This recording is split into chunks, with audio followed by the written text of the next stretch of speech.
and Regulation.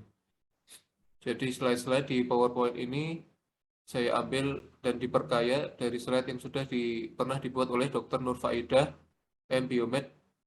Beliau adalah dosen di Fakultas Kedokteran dan Ilmu Kesehatan. Beberapa nanti ada slide dalam bahasa Indonesia, beberapa slide dalam bahasa Inggris yang akan saya terjemahkan dalam bahasa Indonesia. Dan mohon diperhatikan karena nanti ada pertanyaan, bila nanti teman-teman bisa menjawab, ada poin plus atau poin khusus yang bisa berfungsi untuk menambah nilai teman-teman saat ujian. Jadi sebelumnya perkenalkan, nama saya Dr. Dito Anurogo, MSc.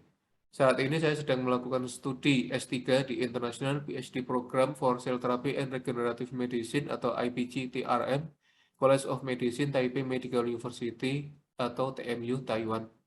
Dan sekaligus saya saat ini sebagai dosen tetap di Fakultas Kedokteran dan Ilmu Kesehatan Universitas Muhammadiyah Makassar. Ini email saya yang aktif dan ini kumpulan tulisan saya di antaranews.com. Ini salah satu harian terbesar di Indonesia milik pemerintah Republik Indonesia. Adapun keahlian atau interest saya dan juga passion mulai dari stem cell hingga ke filateli, dan ini adalah bidang yang saya tekuni tentang nano immunobiotechnomedicine.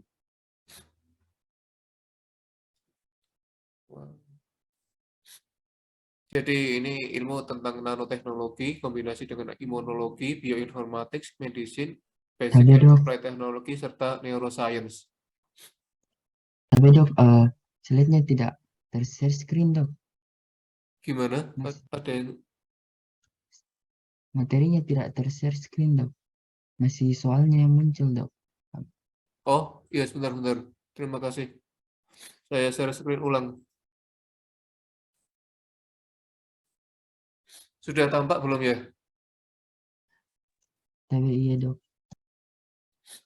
Baik, saya ulangi sedikit lagi sebentar tadi baru sampai slide ini. Jadi materi perkuliahan kita tentang heart metabolism and regulasi dan metabolisme jantung. Slide ini saya ambil dan saya perkaya dari slide yang sudah pernah disampaikan oleh Dr. Nur Faidah, M. Biomed. Beliau dosen di Fakultas Kedokteran dan Ilmu Kesehatan Universitas Muhammadiyah Makassar. Beberapa slide nanti akan saya sampaikan dalam bahasa Indonesia, tetapi slide yang di sini nanti tertulis dalam bahasa Inggris dan Indonesia.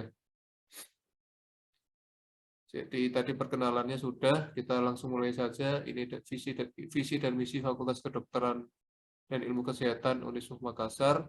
Saya bacakan saja visinya. Menjadi Fakultas Kedokteran dan Ilmu Kesehatan terkemuka pada tahun 2025 yang menghasilkan lulusan Islami dan unggul dalam bidang kegawat daruratan.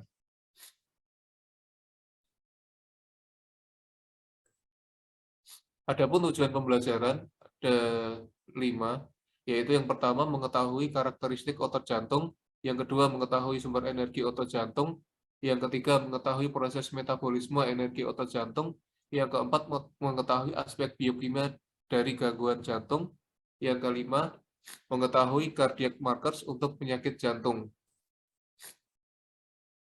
Ya teman-teman nanti mohon memperhatikan ya, karena nanti kalau yang bertanya juga akan mendapatkan nilai tambahan atau poin plus. Begitu juga yang menjawab dan tepat atau benar. Jadi sebagai pendahuluan, jantung adalah organ tubuh yang tidak pernah berhenti bekerja ya. Jadi kalau teman-teman jantungnya berhenti bekerja, maka ya bisa berpotensi langsung menuju kematian. Itu. Dan metabolisme yang terjadi pada jantung ini berlangsung terus-menerus ya. Ini menunjukkan betapa maha kuasanya Allah yang menciptakan otot jantung itu yang tidak pernah lelah bekerja. Jadi sebagaimana ini proses metabolisme jantung atau regulasi jantung itu filosofisnya seperti itu ya teman-teman.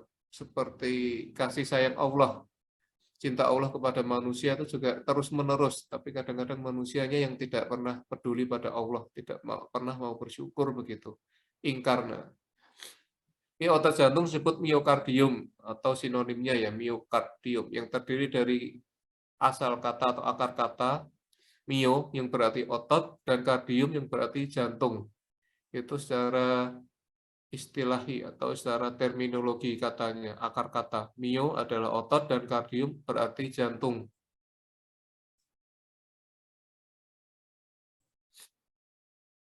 Nah, ini representasi skematik dari perkembangan jantung dan juga diferensiasi jantung.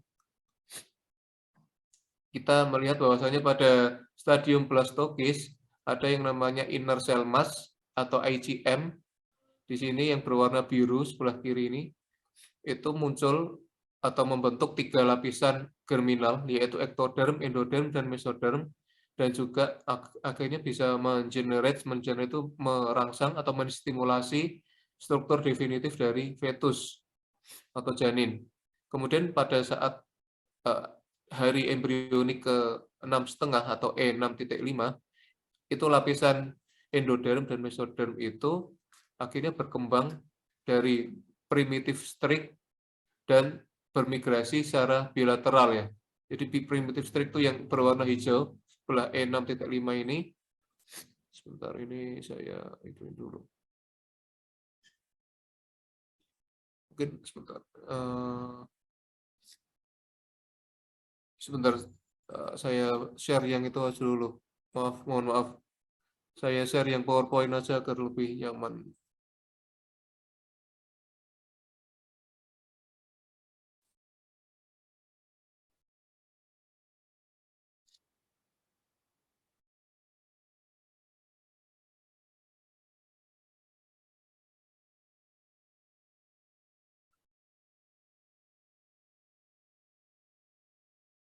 Nah, jadi di hari embrionik ke-6.5 yang di sini, lapisan endoderm dan mesoderm itu emerge itu semacam muncul dari atau tumbuh dari primitive streak ini yang berwarna hijau ini, dan kemudian bermigrasi secara bilateral.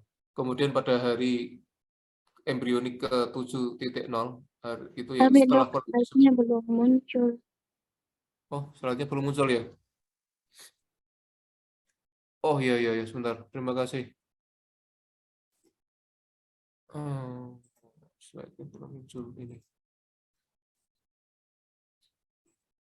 Sudah tampak ya slide-nya ya? Tapi ya Iya, dok. Ya, terima kasih.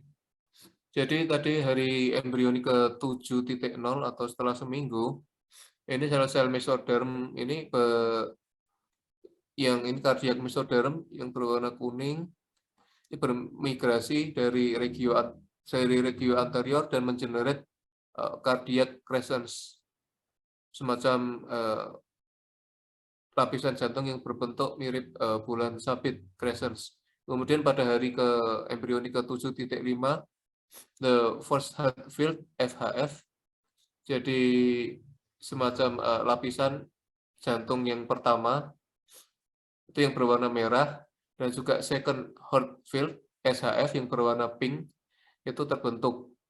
Kemudian pada embrionik ke-9.5 itu lengkung tubulus jantung atau lobe heart tube itu terbentuk, dan juga outflow tract OFT di sini itu pada bagian jantung kanan dan juga jantung kiri, right ventricle dan left ventricle, dan ini terutama berasal dari SHF ya, dan juga kedua area ini berasal dari FHF maupun SHF. Jadi SHF tadi second heart field, kalau yang FHF first heart field. Dan kemudian warna-warna yang ada di dalam gambar ini atau figur ini itu berkorelasi atau berhubungan erat dengan tahapan-tahapan diferensiasi jantung. Jadi maksudnya yang hijau itu adalah lapisan mesoderm, kemudian yang kuning itu terkait dengan cardiac mesoderm, ini warna kuning, dan yang pink itu cardiac progenitor, kemudian yang ungu adalah immature cardiomyocyte, dan yang berwarna ungu, kemudian ada lurik-lurik dan ada intinya dua ini adalah mature cardiomyocytes. Jadi ini secara tahapan embryogenesis pada heart atau jantung. Jadi tidak bisa langsung membentuk jantung dalam bentuk dewasa ini, tetapi dari blastokis dulu. Oh ya, PSC di sini adalah pluripotent stem cell ya teman-teman. Sebentar, ini pointernya. Ini PSC adalah pluripotent stem cell.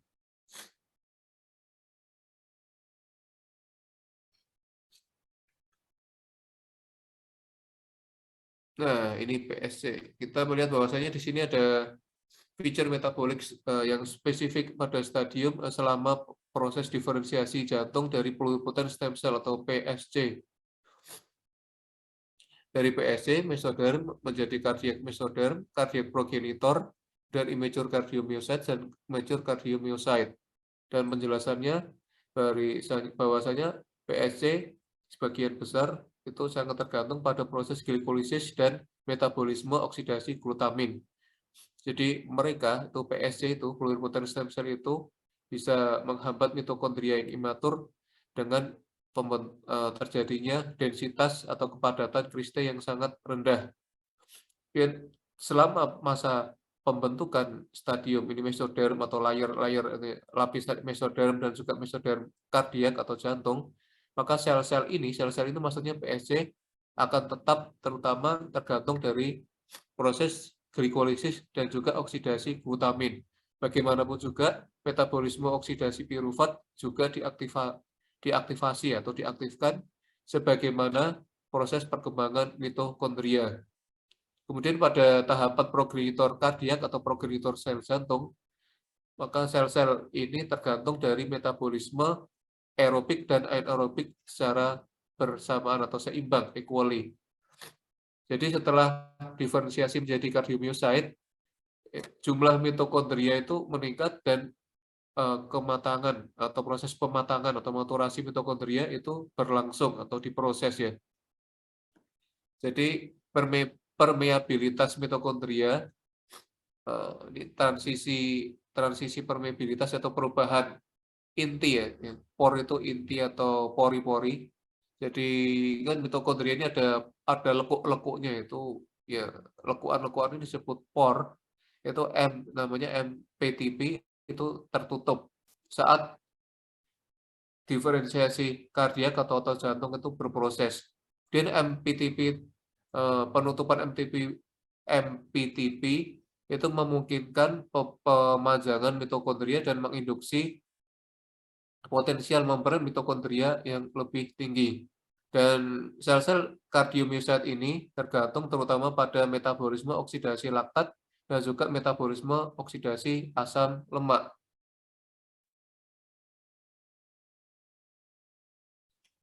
Jadi pada proses metabolisme ini, diferensiasi sel-sel jantung ada yang namanya proses glikolisis, di mana ini warna ini menunjukkan sel-sel yang paling dominan ya. Jadi PSC ini kan berwarna biru, pluripotent stem cell, ini pada proses glikolisis dan juga glutamin oksidasi. Kemudian yang kuning pirufat oksidasi itu yang pada tahapan itu yang paling dominan adalah cardiac mesoderm, kemudian yang pink ini laktat oksidasi itu cardiac progenitor, dan kemudian oksidasi fatty acid asam lemak itu yang dominan ini di sini terjadinya atau berlangsung proses immature cardiomyocyte dan juga mature cardiomyocyte. Begitu, dan ini tadi yang sudah dijelaskan mitokondria ini mengalami perubahan low crystal density, immature mitokondria hingga tertutupnya MPTP. MPTP itu adalah mitochondria permeability transition pore.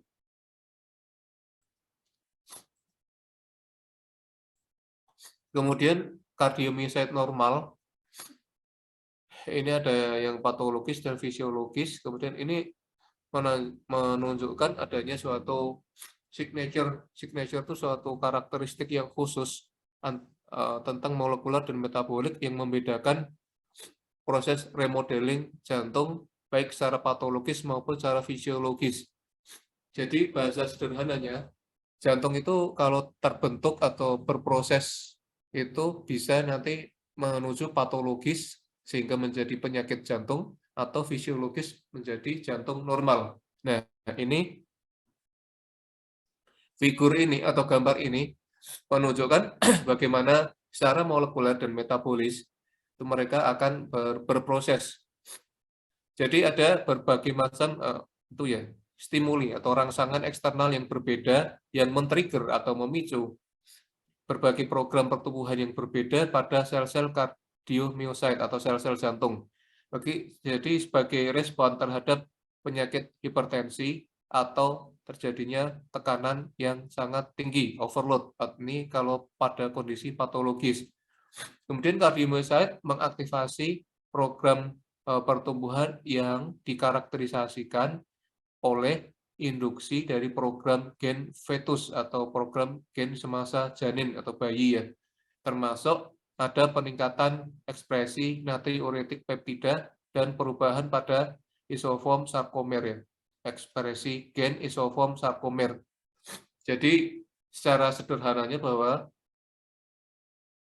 pada proses remodeling jantung itu dipengaruhi oleh ekspresi gen, itu namanya isoform sarkomer, dan juga ekspresi ini ya, yang bernama peningkatan natriuretik peptide.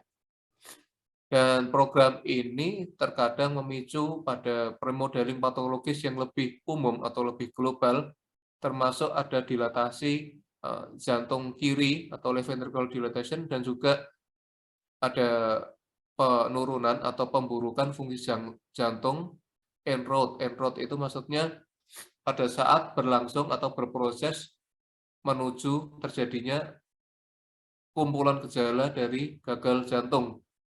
Sebaliknya, secara exercise, jadi secara fisiologis atau secara normal, yang sebelah kanan ini, pembatasan pada program pertumbuhan jantung tanpa induksi dari program gen yang terjadi selama masa janin atau pertumbuhan masa bayi, dan juga suatu peningkatan pada kapasitas metabolik energi itu menghubungkan atau mematchingkan atau mensinkronkan ya semacam itu ya, mengharmonisasikan atau menyeimbangkan juga itu sinonimnya dari match, adanya peningkatan energi, kebutuhan peningkatan energi yang terpapar atau bisa dipengaruhi oleh olahraga dalam jangka lama, chronic exercise. Jadi faktor ini ya, kapasitas metabolik energi, kemudian ada faktor fetal gain program, jadi program gen yang terkait erat pada saat janin atau bayi, itu berpengaruh besar terhadap remodeling kardiak pada fase fisiologis atau normal. Kemudian program ini selanjutnya memaintain itu maksudnya memelihara fungsi kardiak secara normal, fungsi jantung secara normal. Jadi pada kondisi fisiologis ini ada alfa myosin heavy chain, jadi alfa rantai berat myosin, kemudian ini beta rantai itu ya berat myosin juga, ini MHC, ada kepanjangannya di sini. Kemudian ini terjadi proses biogenesis yang meningkat dan oksidasi asam lemak FAO, fatty acid oxidation.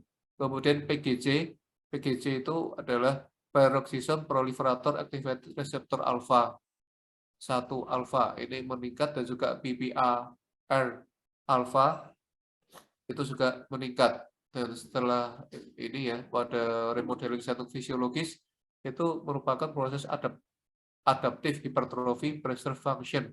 Kalau yang proses patologis, MHC-nya atau myosin heavy chain-nya itu menurun, ini yang alfa. Kalau yang beta itu meningkat. Adapun biogenesis PGC 1 alfa dan PPAR alfa itu menurun. Kemudian untuk ANF atau BNP, jadi ANF itu arterial natriuretic factor atau BNP, brain natriuretic peptide, itu meningkat. Dan disinilah secara patologis itu terjadinya patologis remodeling decrease function. Jadi bila remodelingnya berlangsung secara patologis, maka fungsi-fungsinya akan menurun. Adapun fisiologis ini terjadi akibat si jantung ini beradaptasi terhadap proses hipertrofi dan fungsinya akan dipertahankan atau preserve. Jadi otot jantung ya, selama kehidupan janin atau bayi, otot-otot kardiak secara utama itu menggunakan glukosa. Glukosa sebagai sumber energinya.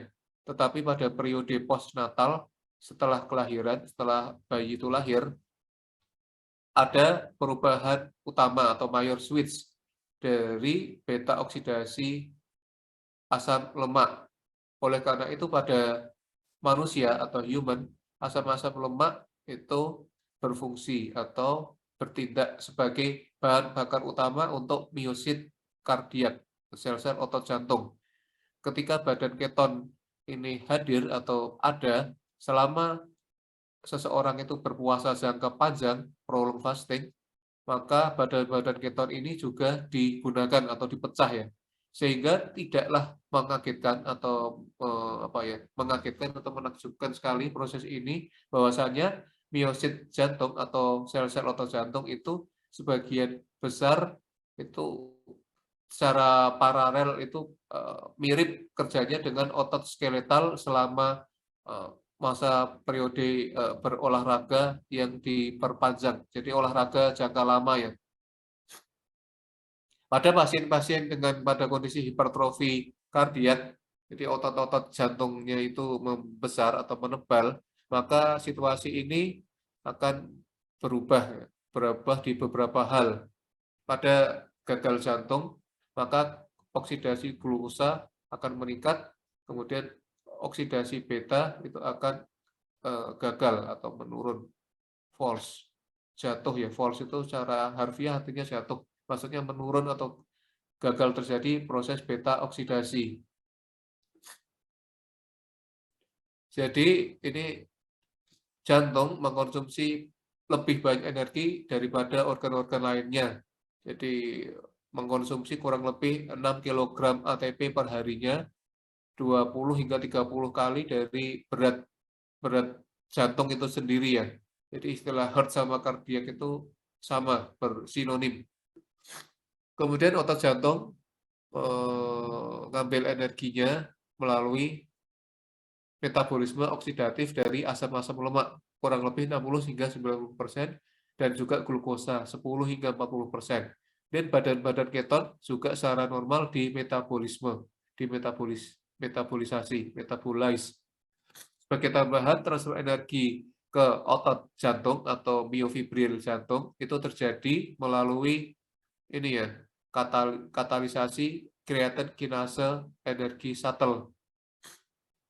Kemudian fosfokreatin menjadi itu ya, molekul-molekul fosfokreatin itu menjadi lebih kecil daripada ATP, dan kemudian hal ini bisa mempermudah proses difusi mereka semua ini menuju ke otot jantung yang disebut miofibril dari mitokondria.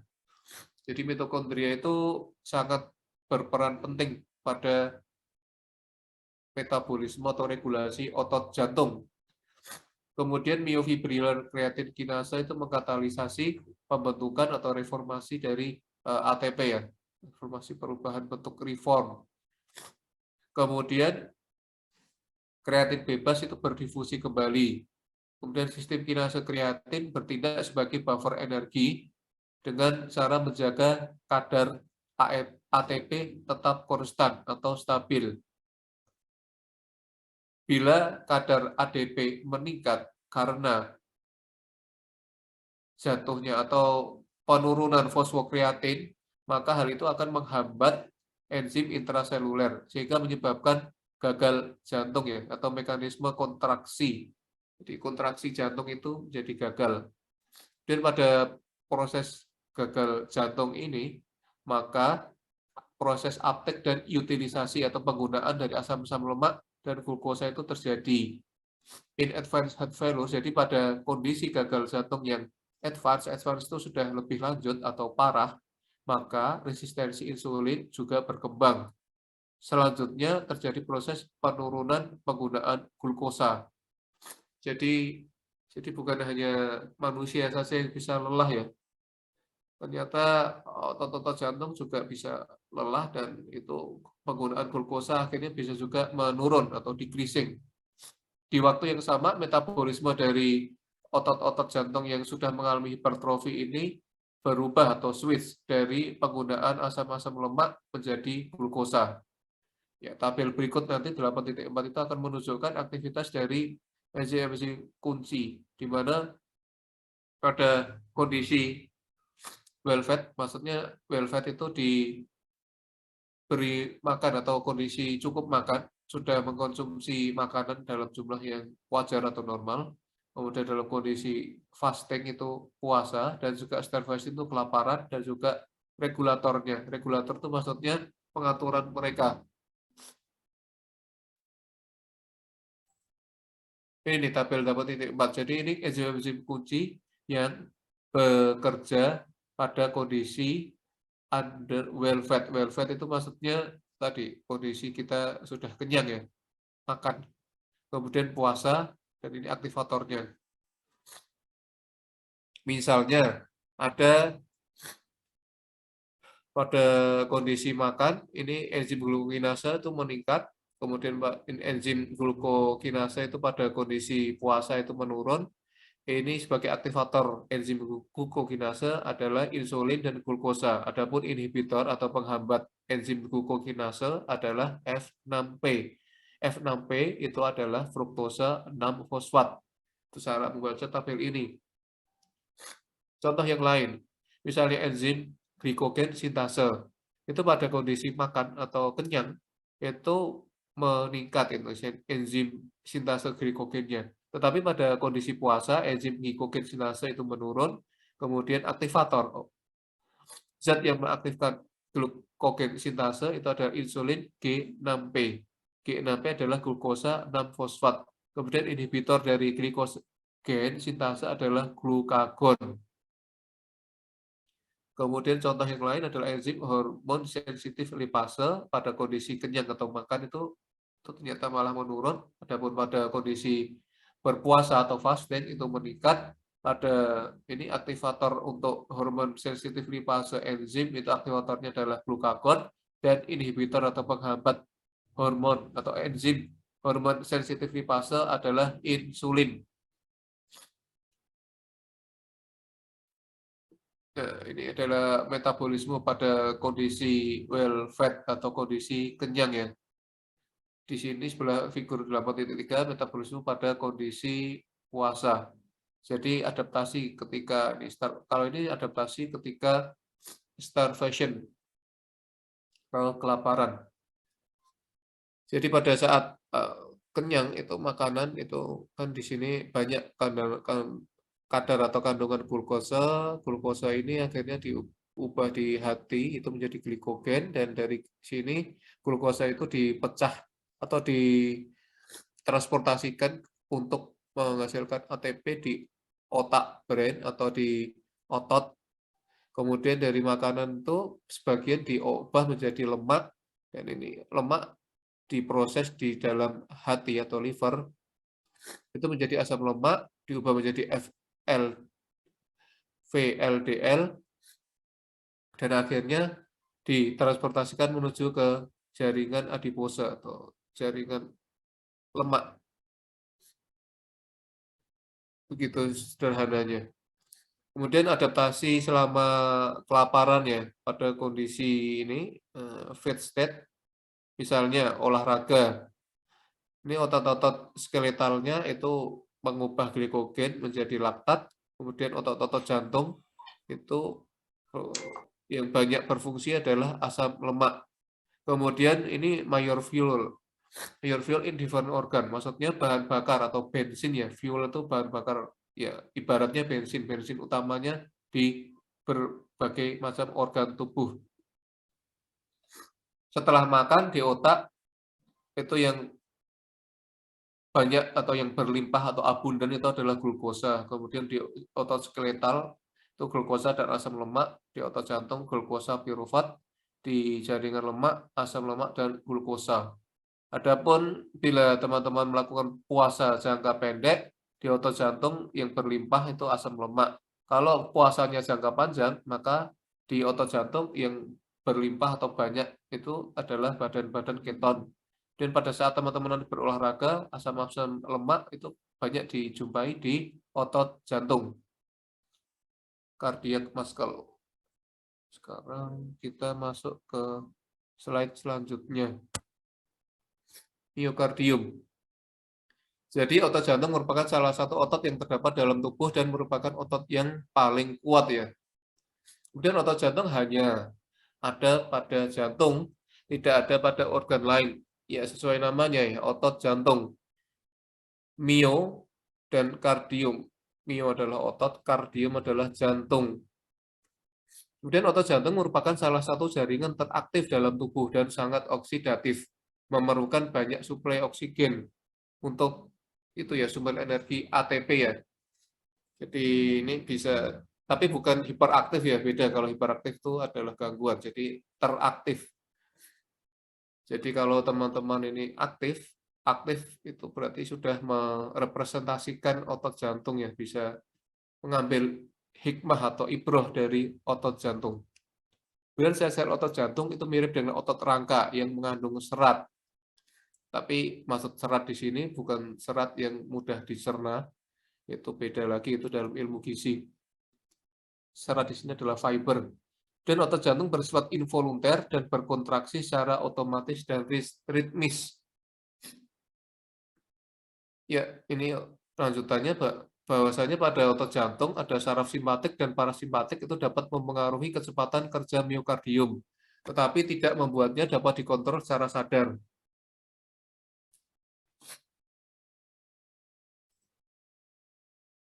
Kemudian miokardium atau otot jantung ini memiliki banyak mitokondria.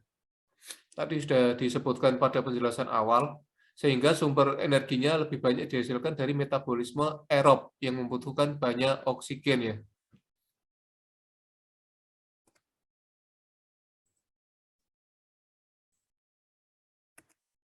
Miokardium ini memerlukan energi yang banyak karena berkontraksi terus-menerus tanpa henti. Jadi berkontraksi itu kan bekerja ya, jadi bekerja itu otomatis menguras energi banyak. Jadi pastilah miokardium ini perlu energi yang besar. Ya, jadi kalau teman-teman ini juga itu perlu energi besar, itu maka teman-teman kalau teman-teman itu belajar atau bekerja terus-menerus tanpa henti, maka teman-teman juga pasti perlu energi ya. Kemudian otot miokardium atau otot jantung ini memiliki namanya diskus intercalatus di sini, ya intercalated disc sebagai titik pertemuan dan perlekatan antar serabut otot jantung yang berdekatan. Jadi untuk melekat atau attachment. Jadi segala sesuatu kan butuh tempat ya, tempat untuk melekat ya. Karena kalau tidak nanti dia akan mengambang. Itu prinsip itu juga karena ada hukum, mungkin teman-teman sudah pernah belajar Newton, hukum Newton atau hukum gravitasi. Begitu juga dengan otot jantung maksudnya. Tempat pelekatannya namanya intercalated disc. Pada diskus intercalatus itu terdapat desmosum dan gap junction. Nah, pertanyaannya, ini apa teman-teman ada yang tahu apa yang disebut gap junction? Silahkan menulis di kolom chat, mungkin satu yang tercepat gap junction, sertakan namanya, nanti mendapatkan poin. Sambil saya teruskan. Gap junction itu apa? Silahkan ketik di kolom chat. Mungkin satu yang tercepat akan mendapatkan poin plus. Sambil saya teruskan. Jadi metabolisme atau jantung. Jadi miokardium ini bisa bekerja dengan baik bila terjadi keseimbangan antara beban yang harus dilakukan untuk memenuhi kebutuhan tubuh dengan energi yang dihasilkan untuk menjaga eksitasi dan kontraksi jantung. Kemudian agar jantung dapat memperoleh kekuatan yang tinggi, maka metabolisme dirancang untuk menghasilkan sejumlah besar ATP.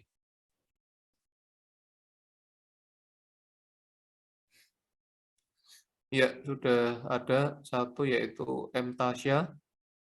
Gap junction yang menghasilkan depolarisasi otot jantung. Ya, jawabannya benar. Jadi nanti mungkin silakan nanti mTASHA Indah ini bisa meng-email saya untuk mendapatkan poin. Tolong diingatkan ya. Jadi agar jantung dapat memperoleh kekuatan yang tinggi, maka metabolisme dirancang untuk menghasilkan sejumlah besar ATP.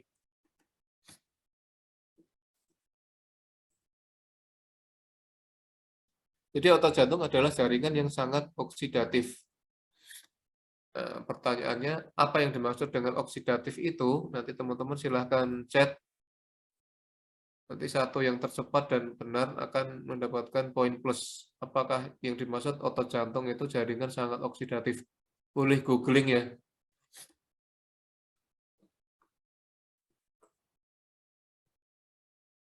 Jadi mitokondria menempati kurang lebih 30% dari ruang sel jantung. Nah, ini mitokondria tadi itu sangat mendominasi ya.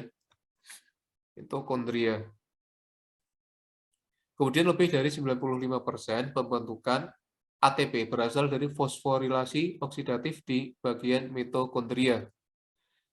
Sekitar 60 hingga 70% hidrolisis ATP digunakan untuk kontraksi otot, kurang lebih sekitar 30 hingga 40% untuk retikulum sarkoplasma atau SR, Ca atau kalsium plus ATPase dan pompa ion lainnya.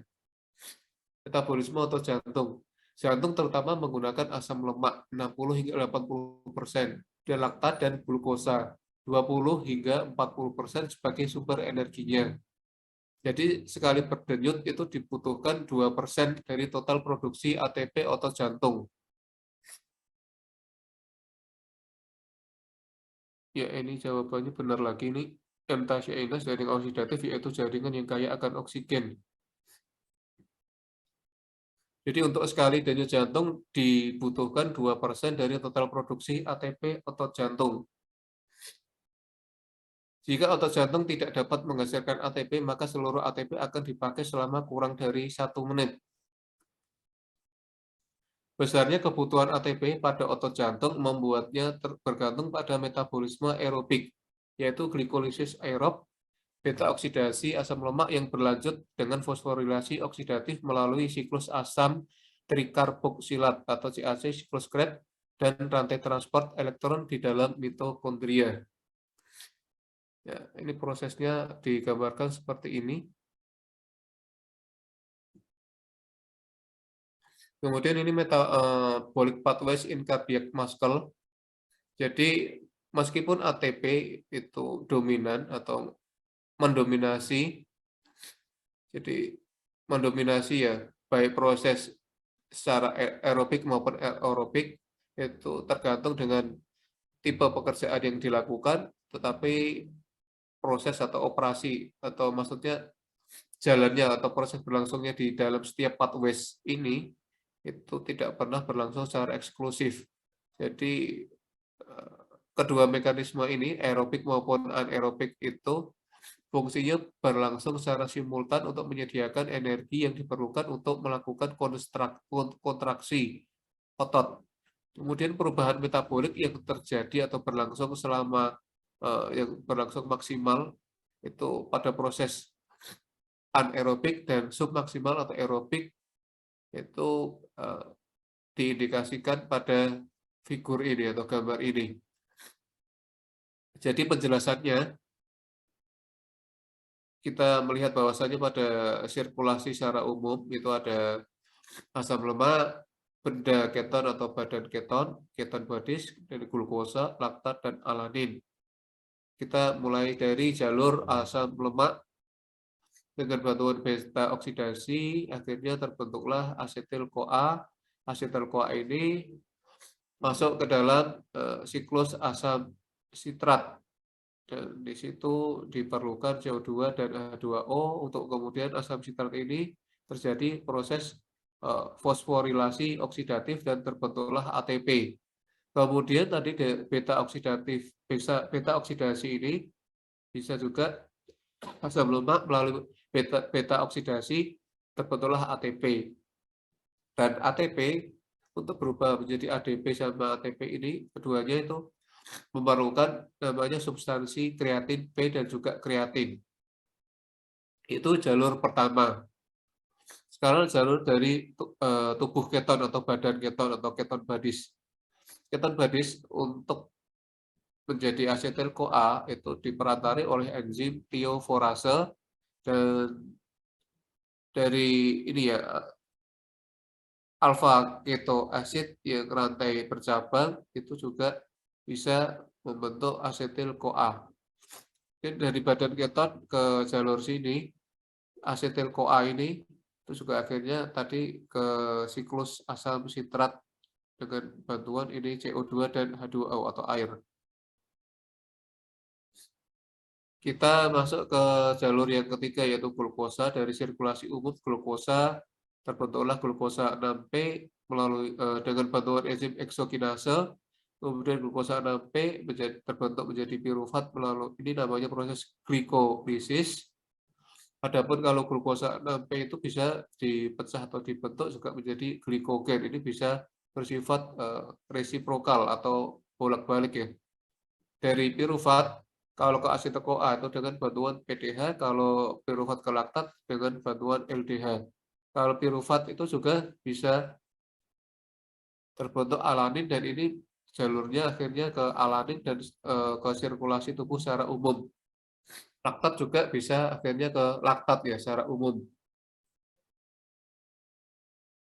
Kemudian dari pirufat ini bisa melalui ini ya pirufat alanin ini berlangsung proses yang namanya ini ya glutamat alfa ketoglutarat itu sangat membantu. Dari situlah bisa terbentuk asam-asam amino yang rantai bercabang atau branched amino acid. Ini adalah jalur klasik dari metabolisme jantung. Kita melihat bahwasanya representasi skematik di sini ya. Skematik representasi yang klasik Pak Doi dari metabolisme jantung. Jadi substrat itu ditransportasikan melalui membran ekstraseluler menuju sitosol. Ini membran ekstraseluler, di sini adalah sitosol dan di metabolisme dengan berbagai macam cara. Jadi untuk proses oksidasi maka metabolik respektif itu akan mengintermediate atau diperantarai oleh pirufat atau hasil koenzim A atau CoA. Kemudian ditransportasikan melalui membran mitokondrial bagian dalam melalui sistem transport spesifik. Sekali berada di dalam mitokondria, maka substrat-substrat itu dioksidasi atau dikarboksilasi. Dan itu adalah proses yang bernama anaplerosis. Dan kemudian diproses ya, diproses juga melalui siklus Krebs untuk mengenerate atau menghasilkan proses ini penurunan ekuivalen penurunan yang sama dari proses yang namanya nikotinamid adenin dinukleotide atau NADH itu akhirnya berkurang atau menurun. Kemudian terjadi juga proses penurunan dari FADH, flavin adenin dinukleotide dan juga GTP. Kemudian penurunan atau proses pengurangan itu ekuivalen atau sama dengan yang digunakan oleh rantai transport elektron untuk mengenerate atau merangsang gradien-gradien proton yang pada gilirannya digunakan untuk produksi ATP. Kemudian fungsional atau prinsip utama ini secara fungsional dapat dipengaruhi dengan berbagai cara selama terjadinya proses gagal jantung atau HF. Oleh karena itu, pembatasan produksi ATP atau itu ya pengaruh-pengaruh dari fungsi seluler itu dapat berlangsung dengan berbagai macam cara. Dan hal ini nanti bisa teman-teman temukan di jurnal yang sudah saya bagikan tadi di kolom chat. Kemudian ada yang namanya ACC, itu mengindikasikan asetil-CoA karboksilase. Kemudian CPT itu carnitin palmitoyl transferase. Kemudian FAT yaitu fatty acid transporter. Jadi secara sederhananya bahwasanya metabolisme kardiak secara jalur klasik itu berlangsung di rongga atau ruang ekstraseluler, sitosol, mitokondria, dan juga IMS. IMS itu di sini kepanjangan dari ini ya, intermembran space. Jadi ruang intermembran di mitokondria.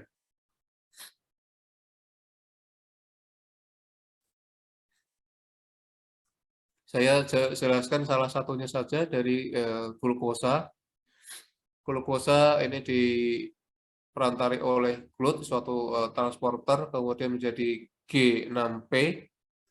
Jadi G6P adalah glukosa 6-fosfat, dipecah bisa menjadi pentosa phosphate pathway, glikogen, dan heksosamin, kemudian menjadi pirufat setelah melepaskan ADP dan fosfat, kemudian ATP. Dari pirufat ini akhirnya diperantari oleh MPC di bagian IMS, ya intermembran space. Ini pirufat jalurnya akhirnya menjadi asetil-CoA, bisa oksaloasetat, dan juga malat melalui proses anaplerosis.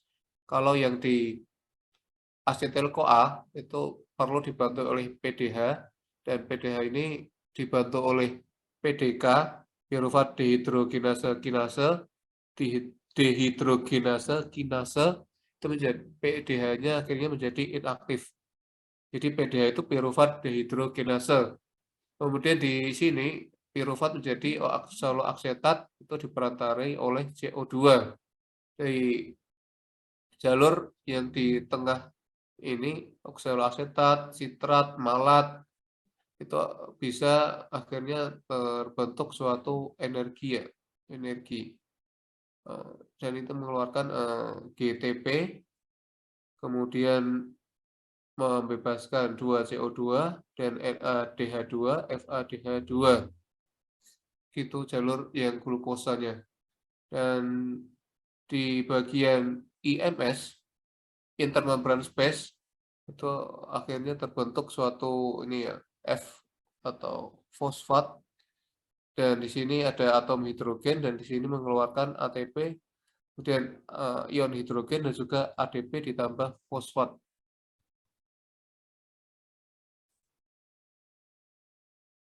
Berikut ini adalah metabolik klasik yang mengintermediate atau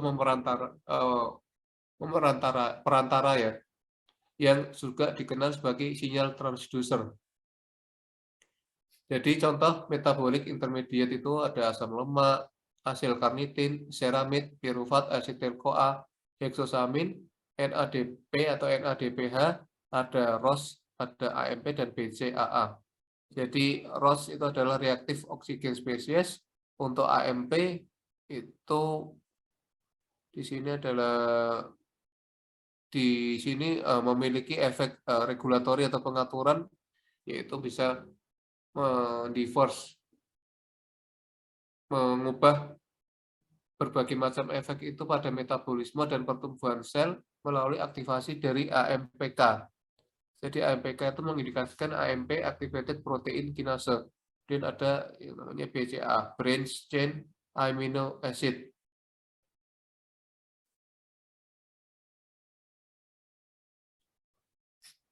Di sini kita melihat adanya perubahan pada metabolisme substrat dan mitokondria selama perkembangan gagal jantung ya. Jadi pada proses gagal jantung, ya, garis-garis yang tebal di sini mengindikasikan pathways atau jalur yang dilaporkan terus aktif pada saat seseorang terkena heart failure atau gagal jantung.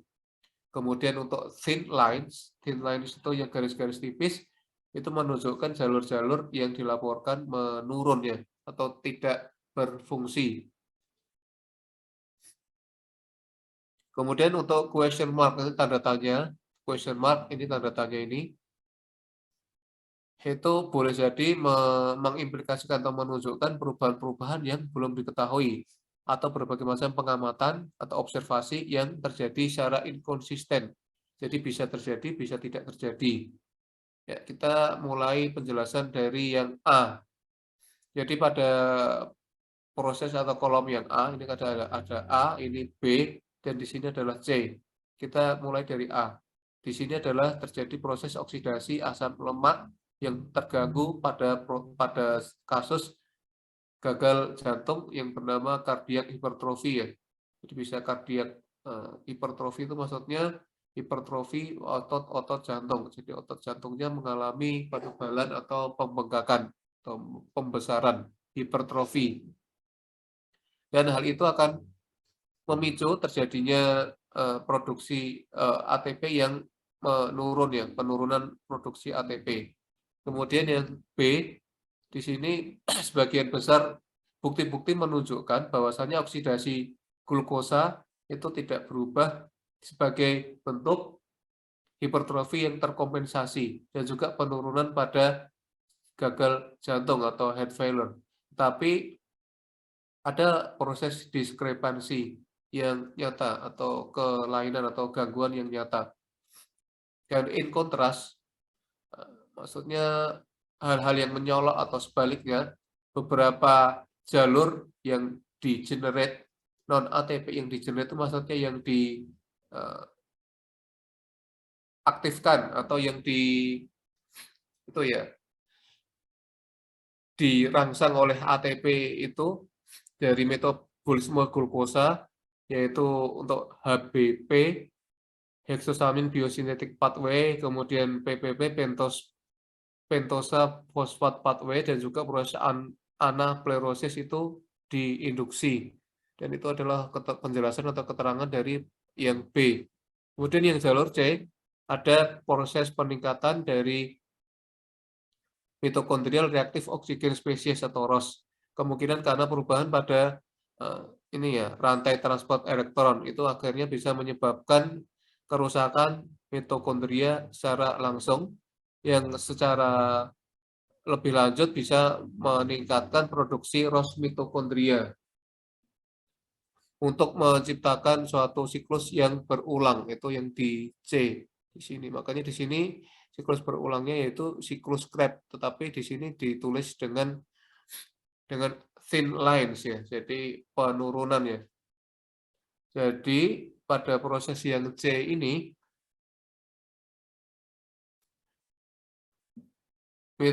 terjadi proses kerusakan mitokondria atau mitochondrial damage itu menghasilkan pada defisiensi ATP.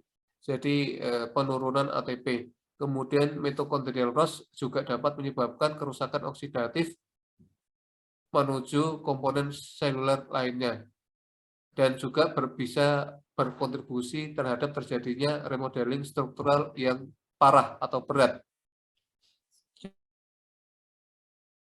Jadi BCAA, kalau ada teman-teman di sini ada yang BCAA, yaitu kepanjangan atau mengindikasikan branch chain amino acid, rantai asam amino yang bercabang. Kemudian CoA adalah coenzim A, CPT adalah carnitin palmitoyl transferase, FAT adalah fatty acid transporter, G6P adalah glukosa 6-fosfat, GLUT adalah glukosa transporter, dan sebagainya. Kemudian figur 3, di sini terjadi remodeling metabolik dan juga mekanisme yang diusulkan yang menghubungkan atau berhubungan erat dengan proses-proses lainnya untuk terjadinya progresi ke gagal jantung ya atau heart failure, terjadinya progression. Jadi metabolic pathways, jalur metabolik digambarkan dengan warna biru, kemudian bold lines di garis-garis yang tebal itu mengindikasikan pathways atau jalur atau proses yang meningkat, jadi meningkat atau dominan. Kemudian garis-garis yang tipis ini itu merepresentasikan jalur atau proses yang menurun. Kemudian tanda tanya juga tadi mengimplikasikan atau menunjukkan efek atau penyebab yang tidak diketahui. Jadi secara umum remodeling metabolik pada hipertrofi kardiak dan juga gagal jantung itu dikarakterisasi adanya shift away atau proses perubahan dari produksi energi menuju terjadinya aktivasi jalur biosintetik yang diperlukan untuk berlangsungnya proses remodeling struktural. Contohnya adalah proses hipertrofi ventricle atau fibrosis ventricle. Sebagian dari proses ini, oksidasi asam lemak itu menurun dan boleh jadi tidak cukup untuk terkompensasi ketika ketika terjadinya kekurangan oksidasi glukosa atau kekurangan dari peningkatan oksidasi glukosa. Dan perubahan-perubahan ini dan juga defek-defek mitokondria lebih jauh itu menghasilkan penurunan ATP atau deplesi ATP. Jadi sebagai ganti dari dioksidasi, maka piruvat itu bisa diacu atau dipertimbangkan untuk digunakan untuk mengalami proses anaplerosis untuk mempertahankan atau memelihara moitas dari siklus Krebs, yang mana boleh jadi akan meningkatkan kanal-kanal atau saluran-saluran. Berbagai saluran itu menjadi sintesis protein. Dan mediator hipertrofik, contohnya adalah MAPK, Mitogen Activated Protein Kinase, dan juga NFAT, Nuclear Factor of Activated T Cell, itu diaktifasikan sebagai hasil dari peningkatan reaktif oksigen spesies mitokondrial yang meningkat atau ROS, dan juga flux ya, melalui HPP, hexosamin biosynthetic pathway, secara berturut-turut. Kemudian overproduksi dari mitokondrial ROS itu menyebabkan terjadinya kerusakan oksidatif melalui flux, meskipun flux melalui P3 atau pentose phosphate pathway itu meningkat, maka pertahanan antioksidatif boleh jadi tidak cukup atau inadequate, dan hal itu berakibat terjadinya konsumsi NADPH melalui enzim malik anaplerotik. Kemudian kerusakan mitokondria dan penurunan atau penghilangan atau kerusakan ATP atau deplesi ATP itu boleh jadi akan merangsang atau menstimulasi proses autofagi. Nah, ini teman-teman nanti mungkin bisa ada autofagi. Silahkan nanti bisa googling autofagi itu apa, nanti ada dapat tambahan poin, 1 orang tercepat. Kemudian peningkatan aktivitas dari autofagi dan juga ubiquitin proteasome system atau UPS boleh jadi berkontribusi terhadap terjadinya hipertrofi melalui penyediaan asam amino dan juga metabolit-metabolit lainnya. Jadi peningkatan pada mitofagi dapat memicu inflamasi miokardial melalui proses pembebasan atau pelepasan DNA mitokondria. Jadi di sini ada yang namanya A. A itu mengindikasikan anaplerosis. Kemudian CoA adalah koenzim A, ETC elektron transport chain. Jadi ini ETC. Kemudian nanti kalau teman-teman menemukan proses A, nah di sini namanya anaplerosis. Kemudian ada G di sini adalah glukosis. Kalau H itu adalah HBP.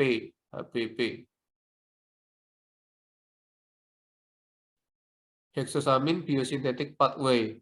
Kalau O adalah oxidation dan juga P adalah PPP. Tadi PPP adalah pentose phosphate pathway.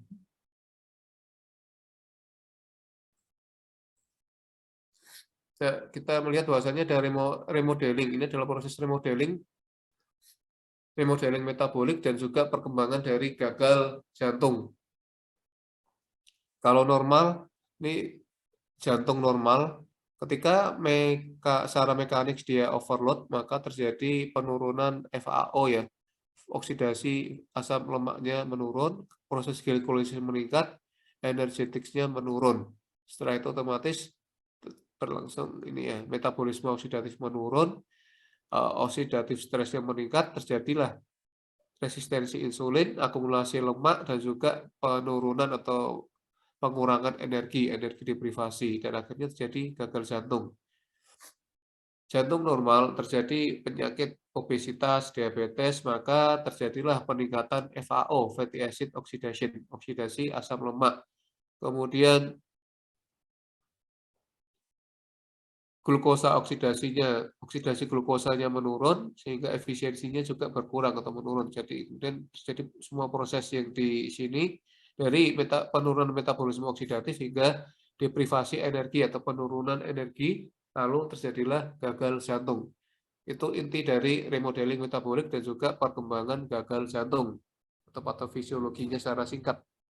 Dan di sini kita melihat ada perbandingan atau perbedaan antara jantung normal dan gagal jantung ya, heart failure dan juga normal heart.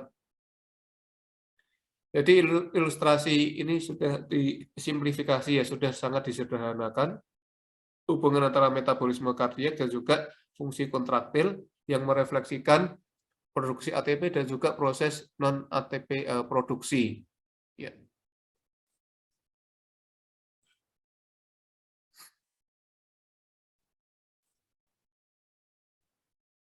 Sebentar ya teman-teman, saya izin dulu.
Ya, saya lanjutkan lagi.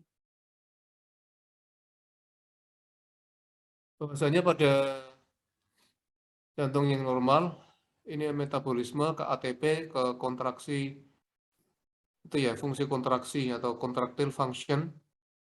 Kita mulai dari A. Jadi tugas metabolik utama itu memproduksi ATP untuk fungsi kontraksi. Jadi jalur alternatif misalnya P3 atau pentose phosphate pathway dan HBP hexosamin biosynthetic pathway dan juga aktivasi autofagi atau produksi reaktif oksigen spesies itu berperan minor ya. Kemudian pada proses yang B, ATP ini yang B adalah progresi atau proses perjalanan menuju ke gagal jantung. Jadi kapasitas untuk memproduksi ATP itu berkurang atau menurun. Sebagai tambahannya, jalur alternatif itu boleh jadi diaktifkan dengan berbagai macam derajat atau tipenya.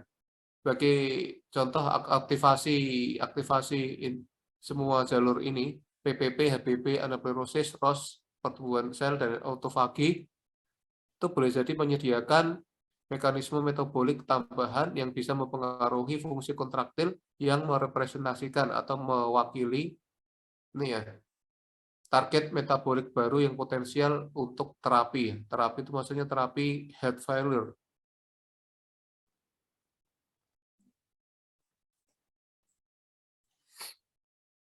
Jadi ini overview dari network metabolik. Jadi ini adult heart, jantung dewasa pada saat puasa atau pada saat diabetes, ada asam lemak, ada asil-CoA, kemudian MCPT1, ke asetil-CoA, kemudian di sini berproses menjadi siklus TCA, tricarboxylic acid, kemudian mengalami proses oksidatif fosforilisasi, kemudian dibantu dengan oksigen dan ATP sehingga kurang lebih ATP menghasilkan lebih dari 95%. Dan ini di sini terjadi fetal heart hipertrofi jantung pada janin. Itu proses pengubahan glukosa menjadi glikogennya, dan ini terganggu karena di sini ada peningkatan workload iskemik. Jadi substrat yang tergantung atau berkaitan erat dengan energi, misalnya asam lemak, glukosa, badan keton, dan asam-asam amino, itu bisa melalui jalur katabolik spesifik. Itu mengubah atau mengkonvergensikan produksi asetil-CoA dengan masukan subsekuen, masukan tambahan menuju ke siklus TCA, tricarboxylic acid, TCA di sini. Kemudian final step atau langkah akhir atau jalur akhir dari transfer energi itu bisa diperoleh melalui ini ya, OXFOS, oksidatif fosforilisasi, dengan mensuplai lebih dari 95% ATP yang dikonsumsi atau yang itu ya energinya itu dimakan atau dikonsumsi oleh jantung.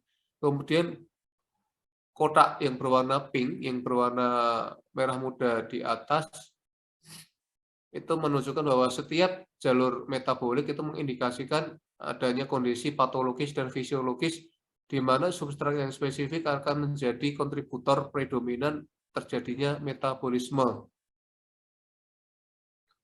Kemudian untuk ATGL, di sini ATGL itu mengindikasikan adipose triglyceride lipase. Kemudian DGAT, sini di asil gliserol, asil transferase. Di sini menunjukkan proses yang ini keduanya membantu bahwasannya hasil CoA hingga TAG ya.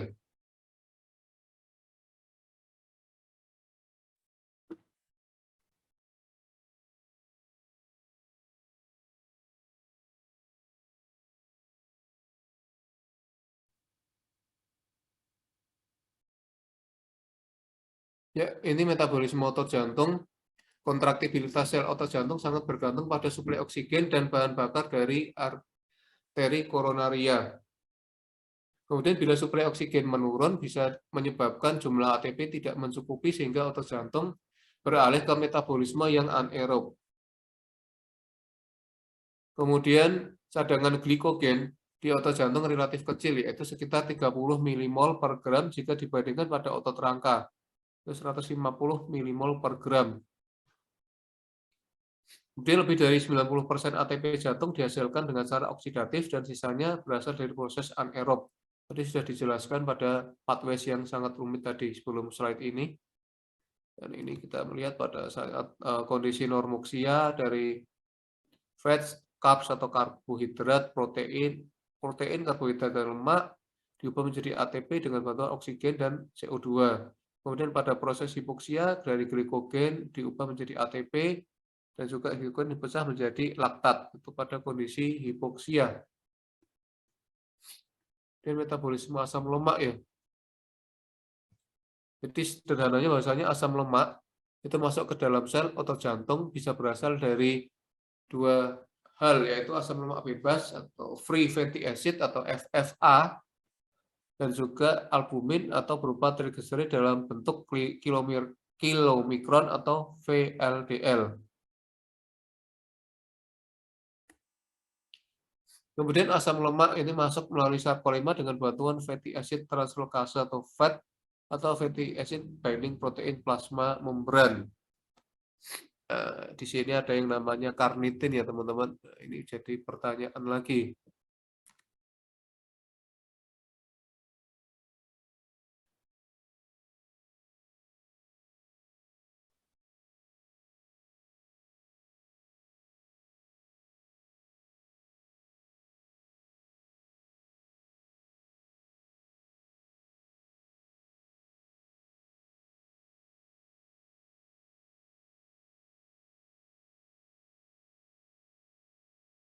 Teman-teman untuk menjawabnya atau meresponnya nanti yang jawaban yang benar, 5 jawaban yang benar dan cepat akan mendapatkan poin tambahan.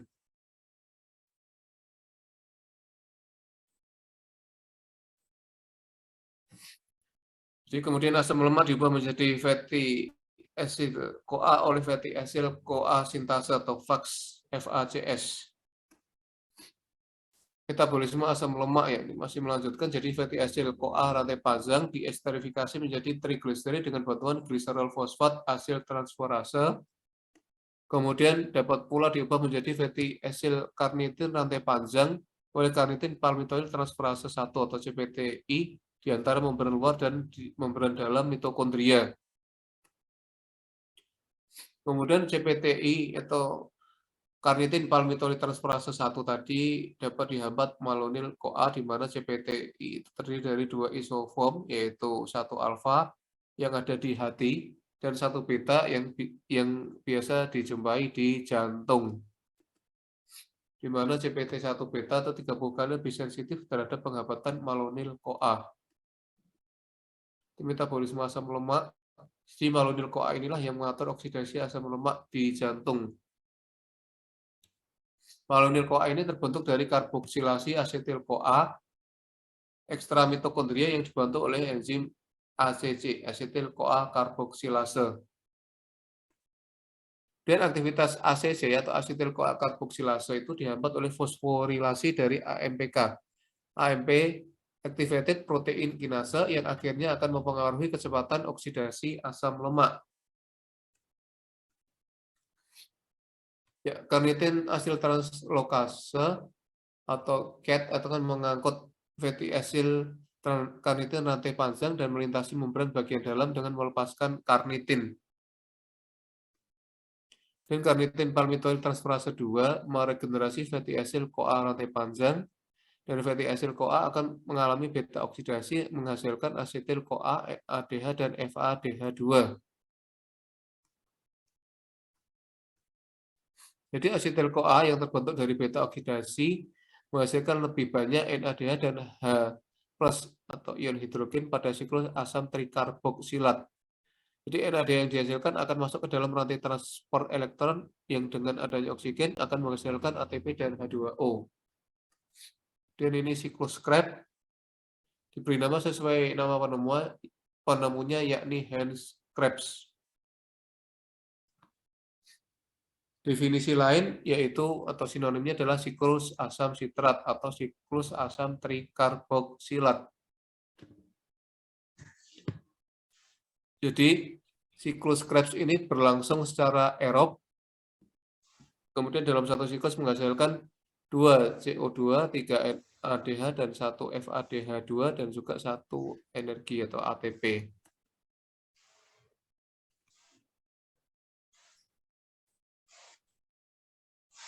Ini untuk proses transfer elektron ya. Jadi transfer elektron dalam proses pembentukan ATP berasal dari NADH dan FADH2. Kita melihat bahwasannya di proses ini semua transfer elektron ini terjadi pada rongga atau ruang intermembran, kemudian inner mitokondrial membran dan matriks mitokondria. Di sini kita lihat ada protein kompleks dari elektron carrier, ada mobile elektron carrier. Di bagian intermembran space itu ada juga ATP sintase di sini. Dan di antara ini inner mitokondrial membran itu berlangsung suatu barrier ya, barrier prosesnya masih terjadi perantara antara intermembran space dan juga mitokondrial matrix.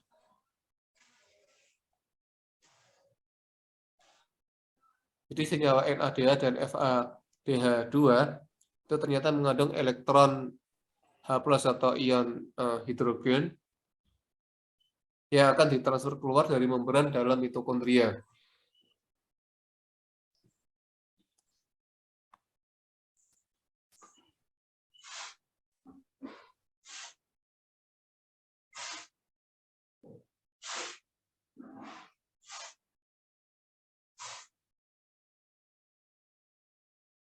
Kemudian 1 NADH menghasilkan 3 ATP, sedangkan 1 FADH2 menghasilkan 2 ATP.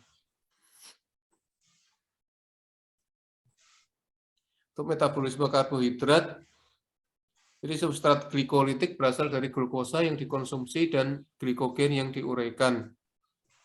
Kemudian transfer glukosa ke dalam sel otot, ini sel otot jantung, diregulasi oleh gradien transmembran glukosa dan kandungan transporter glukosa dalam sarkolema atau GLUT4. Dan insulin menstimulasi peningkatan jumlah transporter GLUT4 di membran sel jantung. Glikolisis terjadi di sitoplasma. Ya. Glukosa diubah menjadi glukosa 6-fosfat dengan bantuan enzim heksokinase yang akhirnya akan membentuk piruvat disertai 2 ATP di setiap molekul glukosa. Kemudian piruvat hasil glikolisis ini akan masuk ke dalam mitokondria otot jantung pada kondisi aerob. Masih metabolisme karbohidrat di dalam mitokondria, piruvat yang dihasilkan dari proses glikolisis mengalami dekarboksilasi dan teroksidasi menjadi asetil-CoA dengan bantuan enzim piruvat dehidrogenase atau PDH, lalu masuk ke siklus asam trikarboksilat. Asetil-CoA itu melalui siklus asam trikarboksilat membentuk NADH dan FADH2 serta CO2. Sini. Kemudian NADH dan FADH2 yang dihasilkan akan masuk ke dalam rantai transport elektron yang dengan adanya oksigen akan menghasilkan ATP dan H2O.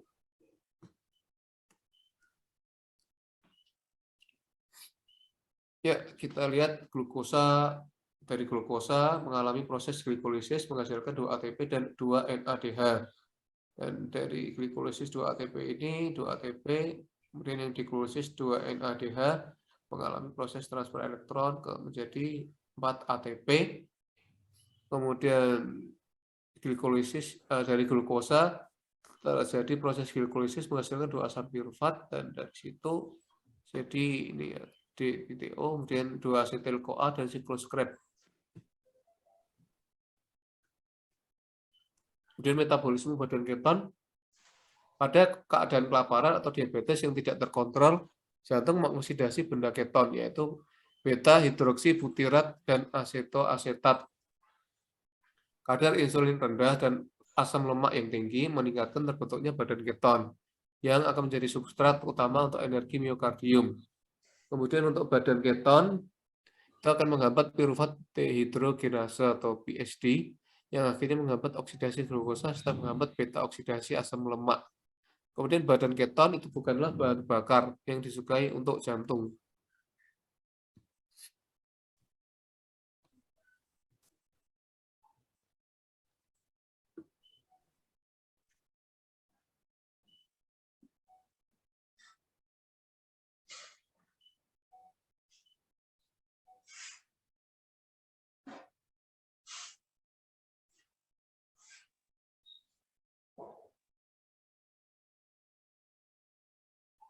Ya, ini pertanyaan yang bernilai poin tinggi juga. Mengapa badan keton bukan merupakan bahan bakar yang disukai untuk jantung? Ya, silakan direspon. Ini interregulasi karbohidrat dan asam lemak ya.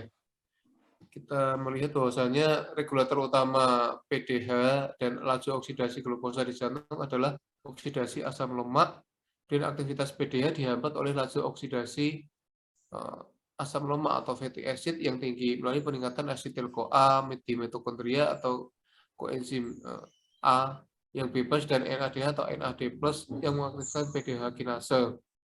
Kemudian penghambatan oksidasi Fa meningkatkan penyerapan dan oksidasi glukosa dan laktat.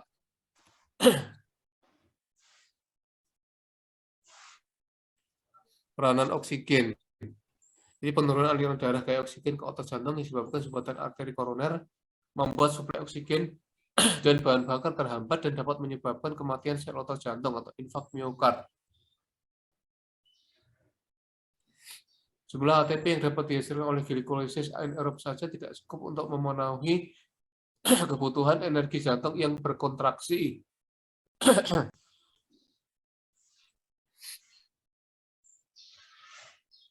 Ya, ini jawabannya betul.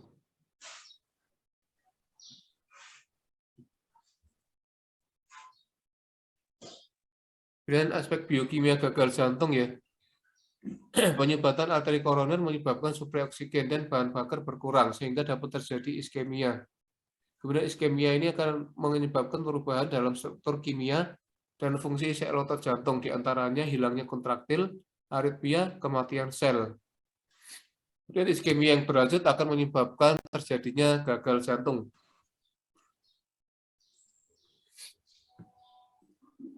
Gagal jantung mengurangi kapasitas untuk mentransduksi energi dari bahan makanan menjadi ATP. Kemudian pada tahap lanjutan gagal jantung akan menurunkan regulasi dalam oksidasi fatty acid atau FA, peningkatan glikolisis dan oksidasi glukosa. Kemudian berkurangnya aktivitas fosforilasi oksidatif. Kemudian ada biomarker kardiak ya, jadi pertanda-pertanda yang nanti bisa dijumpai pada sel-sel otot jantung atau di jantung. Misalnya troponin T itu masa aktifnya dijumpai 12 jam, kreatin kinase itu 10 hingga 24 jam, laktat dehidrogenase 10 hingga 24 jam, 1 hingga 3 jam, itu glikogen fosforilase dan isoenzim BP, dan mioglobin itu kurang lebih masa aktifnya adalah selama 2 jam. Kita masuk satu persatu penjelasannya, yaitu troponin T. Ini tes yang paling sensitif dan spesifik untuk kerusakan otot jantung. Jadi troponin T dihasilkan di sitosol oleh sel otot jantung selama terjadi proses infak miokard. Jadi kalau troponin T meningkat, maka terjadi infak miokard. Kemudian untuk kreatin kinase. Jadi relatif spesifik jika tidak terdapat kerusakan pada otot skelet. Kemudian kreatin kinase memiliki 2 subunit, yaitu CKM yaitu pada otot dan CKP yaitu pada otak. Jadi jenis-jenis kreatin kinase ada beberapa ya. Ada CKMM atau CK1, otot skelet 95%, otot jantung 42%, dan otot polos 2 hingga 3%. Ini hanya kombinasi saja antara komposisi otot skelet, otot jantung, dan otot polos. Itu adalah kreatin kinase dari tipe 1, 2, maupun 3. Dan kita masuk ke laktat dehidrogenase atau LDH. Jadi LDH ini memiliki 2 subunit, yaitu H atau heart dan M atau muscle. Ada beberapa isoenzim pada laktat dehidrogenase atau LDH. Jadi isoenzimnya yaitu bernama LDH1, 2, 3, 4, 5. Yang LDH1 atau 4H itu pada heart yaitu jantung dan sel darah merah. Kemudian LDH2 HM itu jantung dan sistem retikular endotelial.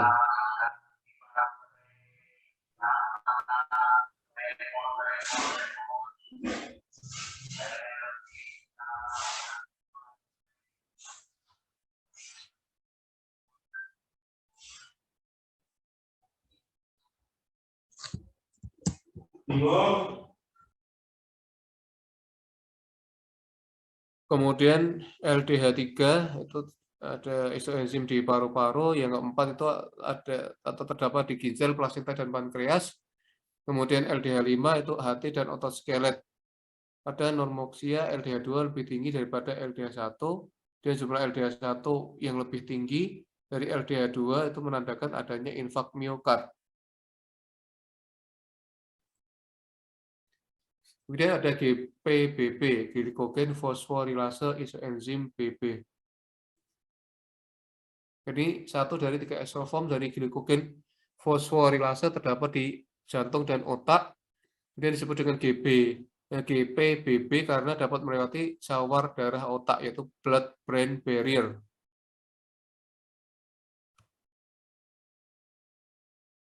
GPBB ini juga ada pada otot jantung dan merupakan salah satu cardiac marker baru digunakan untuk diagnosis dini sindrom koroner akut.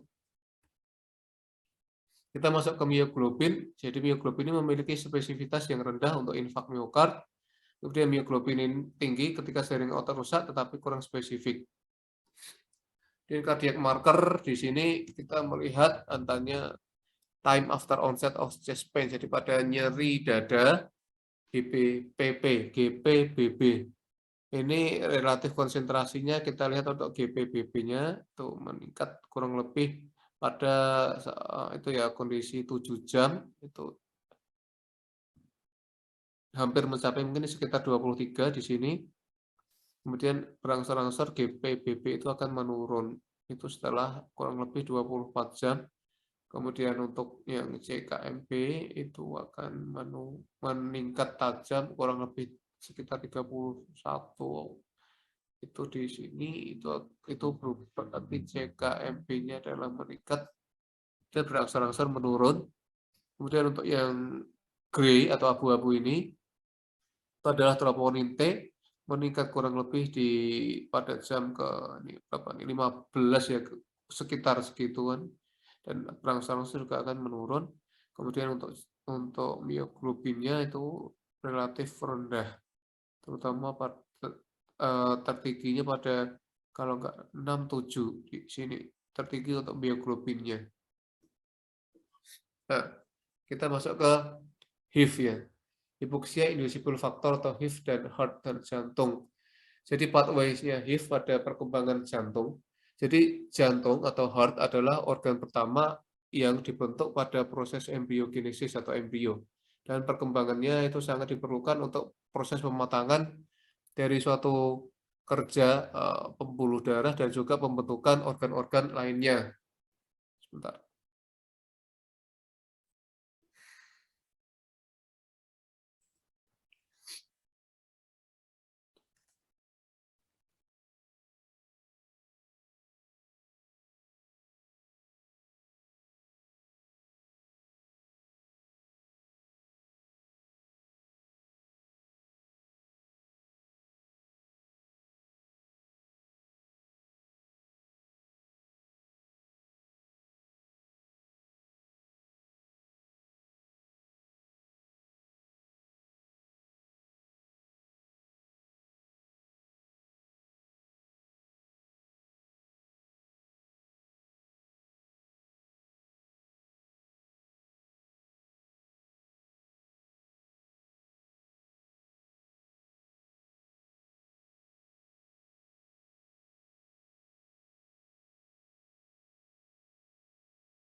Baik, saya lanjutkan lagi.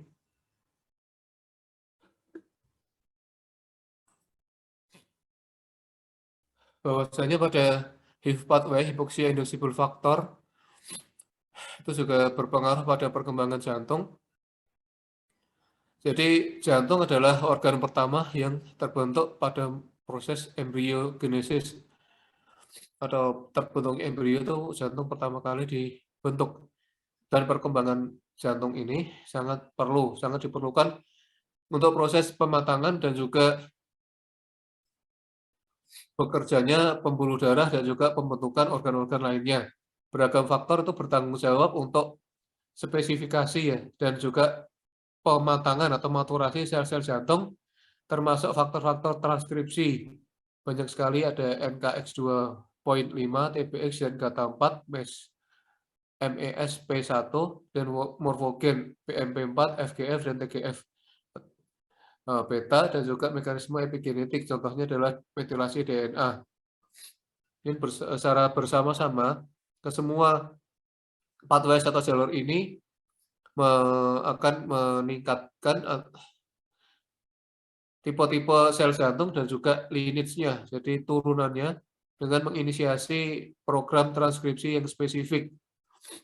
Berbagai studi lebih dari 25 tahun telah menunjukkan peranan penting dari oksigen dan juga jalur pathways pada perkembangan embrionik, terkhusus pada morfogenesis jantung dengan pemahaman mekanistik yang masih tetap berkembang. Jadi sangat berkembang sekali ya, pengembangan tentang HIV dan juga HEART ini.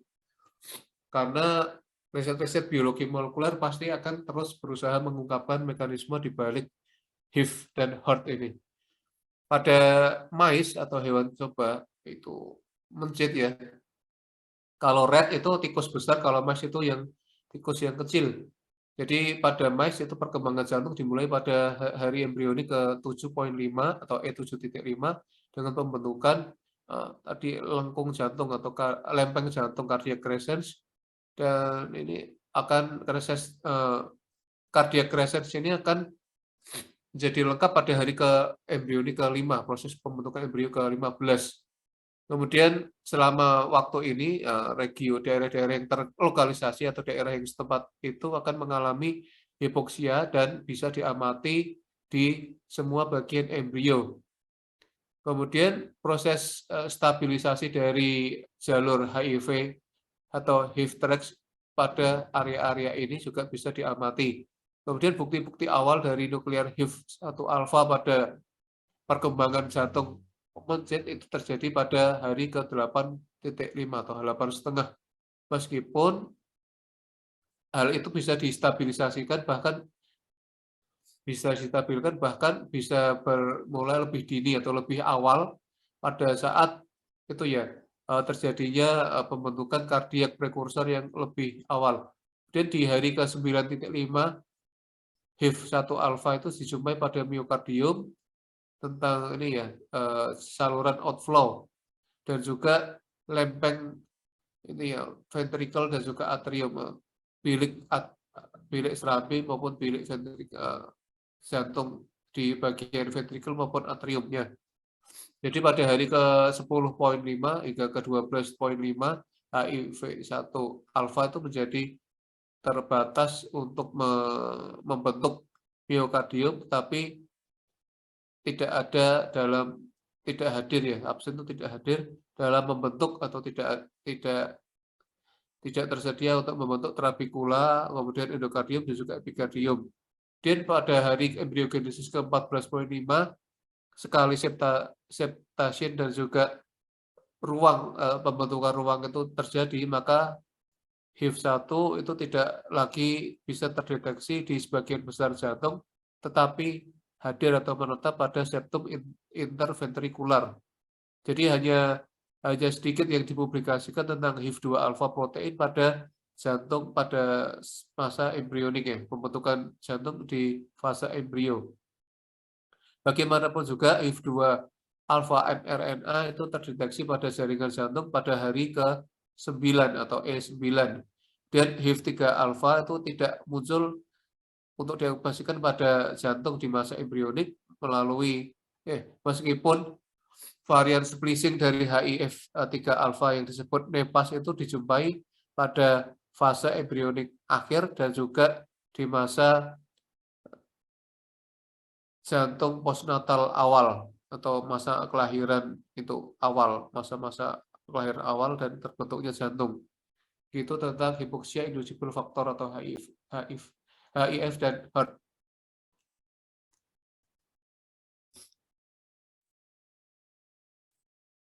Jadi ini HIF ekspresi dan juga fungsi pada perkembangan jantung pada mouse atau mencit ya. Kalau rat itu tikus besar, kalau mouse itu mencit atau tikus kecil.